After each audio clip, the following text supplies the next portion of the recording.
Hey, what's going on, fam? I've been sharing a little bit of my audio stuff and what I've done here recently, this week, as a matter of fact, 2 days ago, even more recent, is that I upgraded my sound system. So I shared with you my 7.1 and how I added features or whatever. So it's one of those things as a continual improvement is how I live.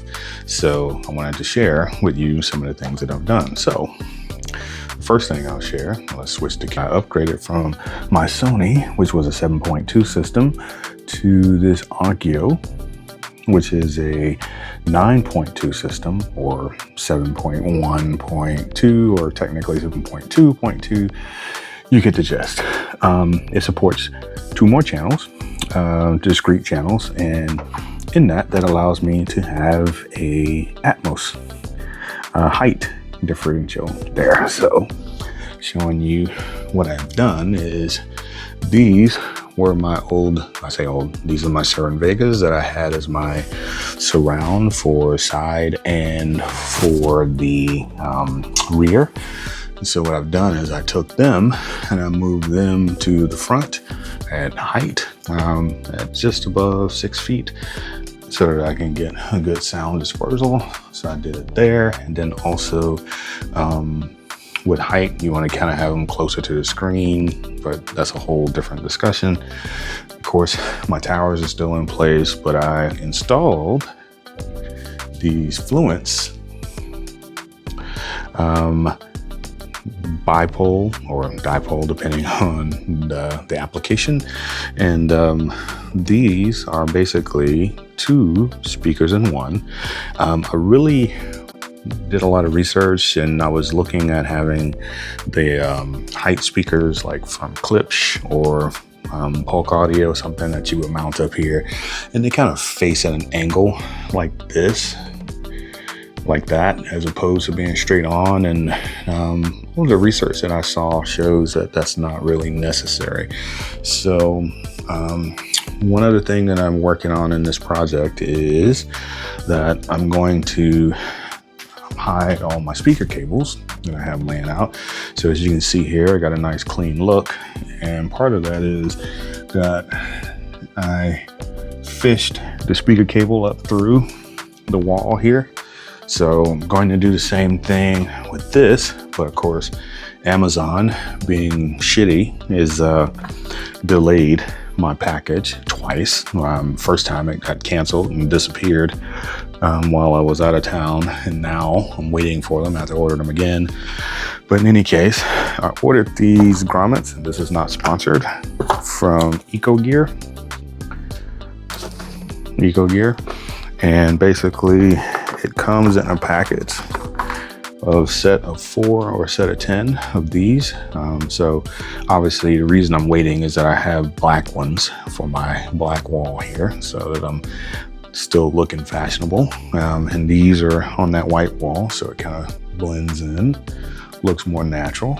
And that speaker cable is gone. So I've got 1, 2, 3, 4, 5, 6 of these that I'm going to do to hide that cable. One other thing that I'm considering is whether I should mount this center channel up higher, like right above or right below the television, like here. It's important that the vocals come from where the people are speaking. I don't know if that's going to be necessary here. And I'll tell you something else about this receiver.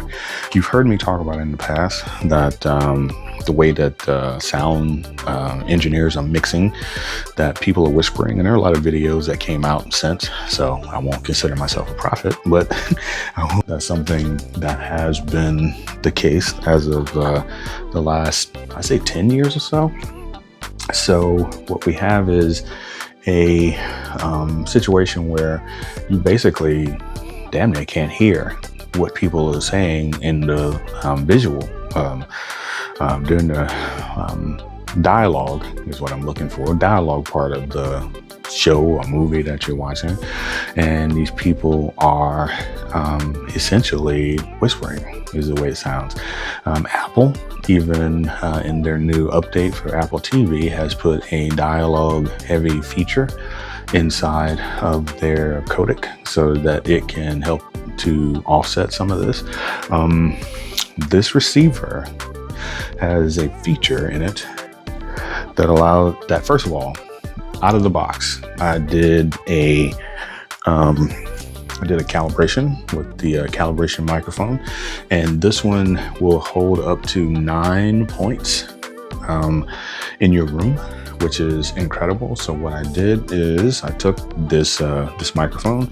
It's like a 20-foot cord. Again, my room is bigger than 20 foot, so, or at least my listening position, so it's a little bit more of a challenge, but it works.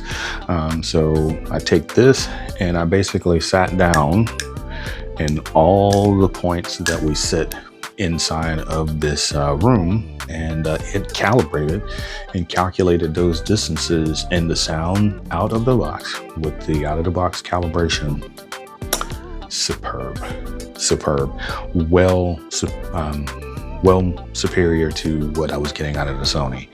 And that's no slouch. The Sony is a very good receiver, but this is next level, and I have no problem saying that. So the amount of power, the amount of sound that's been tuned by the unit itself is next level. Yeah, it's all world. So in any case, taking that with the 2 subs, that was the only issue. Now, if I do have an issue, put this down. The only issue I do have is that the sub output was a little low for me, particularly with music and with movies, right? Big disaster movies, you want that boom and that thunder to rattle a bit. So that's a simple fix. So once you get it tuned and it tunes it, you have to physically go behind each of the subwoofers and turn the volume up on them a bit, and it will give you more sound. And also inside of the unit itself, it's kind of got a little EQ situation where you can take the equalizer and you can equalize it based on a specific range. So let's switch this over. So if you look here, there's a treble, there's a vocal, and there's a bass. So you can actually tune the vocal so that it isolates vocal or the vocal range. And all it's doing is it's isolating a particular group of frequencies so that you can, once you go through that piece, it'll give you more. I haven't had to do that. This automatically adjusted the vocals where, again, the center channel, it has been an upgrade in the listening experience all around, including the vocalization. I haven't really watched a movie yet, but it is the weekend, so I plan on watching something here. More Game of Thrones will be coming on this weekend. I have since I was out of town, I'm 2 episodes behind, so it'll be a good opportunity to test, because that is the most notoriously quiet whispering show ever fucking created. Sorry for my language, but it's brutal. And these 53-year-old ears sometimes turning up the sound and then waiting for some dragon to show up out of nowhere and blow out my whole system. Not having that. This is a great balanced calibration that came out of the Onkyo. I'm wondering why I haven't done it before, frankly. But yeah, this is so far so good, a great experience, and a great enhancement. So get those black grommets. I'll hide this speaker cable inside the wall here. This wall is an exterior wall, so it's got an extra challenge of having a lot of insulation in it.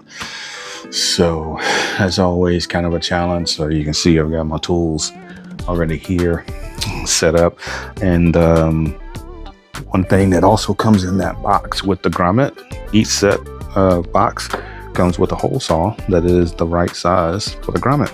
So once you drill in on the drill this hole, the grommet just kind of pounds in place. So it's actually a good system, and it wasn't that expensive. So for you to have a nice clean look. The other challenge is that some of these mount points that I have are quite narrow.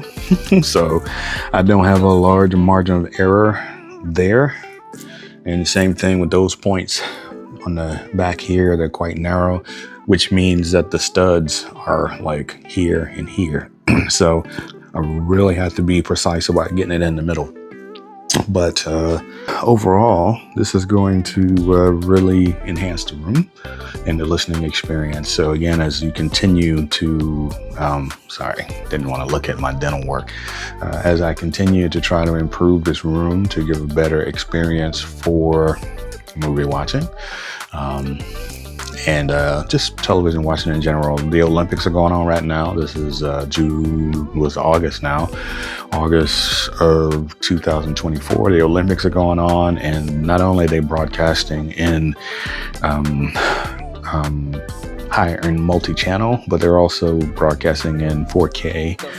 So the picture quality is great and the sound quality is great. You can actually hear the crowd as people are cheering all around you. So that's immersive, and that's an improvement. So the only other thing I have left to finally get that 83-inch on this wall, and that's my next goal, and I'll be, at least for the foreseeable future, finished with this room, and that'll be the best possible experience. And then of course I'll take the 77 and put it in the bedroom. I know that some people are like, what? Yeah, I'll put the 77 in the bedroom and take the 65 OLED out the bedroom and put it in a different bedroom. So that's what we're looking. So, but yeah, this is going to be a beautiful experiment when I'm done, but I'm already pleased with what I am now with the Onkyo. And in case you're wondering, this is, and I got it on sale during Prime, is the Onkyo TX-NR797. I think this may be a slightly older unit, but in any case, I can't tell. It's a gorgeous unit. Came in plugged in well, all the cables, places for everything's well marked. There wasn't a configuration inside the settings for 7.2, but what I figured out is that it treats even though you have two subwoofers, it's sending the same signal to both, so it treats it as though they're a single unit. Which is what you want. Bass is dispersible and it's omnidirectional, so it doesn't really come as direct, so it doesn't need to be as discrete. That's why it's a 0.1 or a 0.2 and not a full channel. So enough with the rambling. You guys have a great weekend, great Saturday, great day if you're not watching this on the weekend, and talk to you all soon. Later.